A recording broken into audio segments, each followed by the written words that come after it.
হে welcome, কি অবস্থা সবার? তো আজকে এখান থেকে শুরু করার একটাই কারণ আজকে সকালবেলা ঘুম থেকে উঠতে দেরি হয়ে গেছিলো।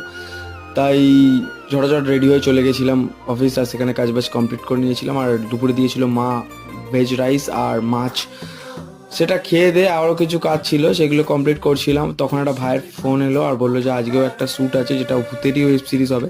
আর বিশ্বাস করো, যে জায়গাটায় শ্যুটিংটা ছিল না, যে প্লেসটার কথা বলেছিল, এটা এতটাই ভয়ানক ছিল যে মানে বলবো না যে কি ভয়ানক জায়গা, ভয় তো হয়ে যাচ্ছিল। সেখানে কাজবাজ কমপ্লিট করে চলে এসেছিলাম একটা বন্ধুর বাড়ি। তো সেখানে এসে দেখি দাদা দিদিরা সবাই ছিল। আর এই যে চিপস আর এই যে কুকিজগুলো যে যে দেখতে পাচ্ছিলে, ওটা কিন্তু সবাই খেতে পারবে না। একটা খেলা হচ্ছিল, যে খেলাটা যে জিতবে বা যারা জিতবে তারাই শুধু ওটা পারে। এই খেলাটা, যেটা আমার মাথায় ঢুকছিল না, খেলতে খেলতে গল্প আড্ডা করতে করতে অনেক রাত হয়ে গেছিলো, তাই বাড়ির উদ্দেশ্যে বেরিয়ে পড়েছিলাম। তো আজকের মতো এতটাই, till then, tata bye bye, সবাই নিজের খেয়াল রাখো। আর হ্যাঁ হ্যাঁ, সাবস্ক্রাইব করতে বলো না।